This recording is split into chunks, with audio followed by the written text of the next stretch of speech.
हमने एक बार आप लोगों के साथ एक बात शेयर करी थी, कुत्ते, आवारा कुत्ते घूम रहे हैं, लेकिन हमारे यहाँ तो आवारा जानवर भी घूम रहे हैं, शहरों में भी घूम रहे हैं, देहातों में भी घूम रहे हैं। देहातों में तो बड़ी भयावह स्थिति है।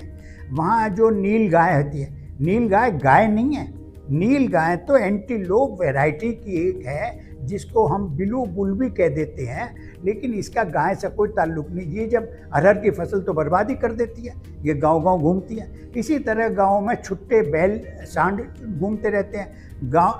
गांव के अंदर जो बंदरों ने बड़ा वो किया हुआ, लेकिन बंदर क्योंकि हनुमान भगवान से कंसर्न है इसलिए बंदरों को हम कुछ कह नहीं सकते।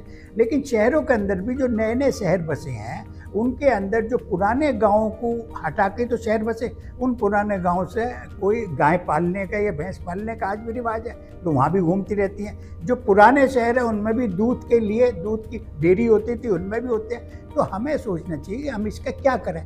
खास तौर से गांव के अंदर जब चकबंदी हुई तो चकबंदी के अंदर एक कॉमन लैंड छोड़ दी गई।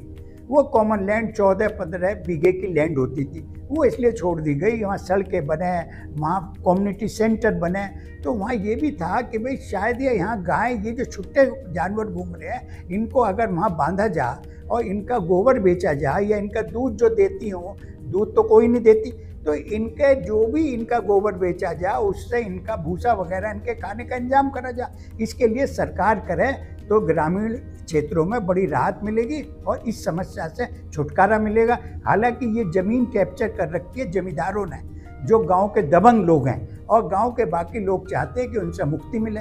तो कोर्ट के अंदर एक कैवेट डाल के अगर गवर्नमेंट पूरा 1 हफ्ते का आंदोलन इस बात पर करे कि इस ज़मीन को जो कॉमन कॉज की है इसको खुले जानवरों को या आवारा जानवरों को बांधने के लिए गौशाला की तरह इस्तेमाल करें।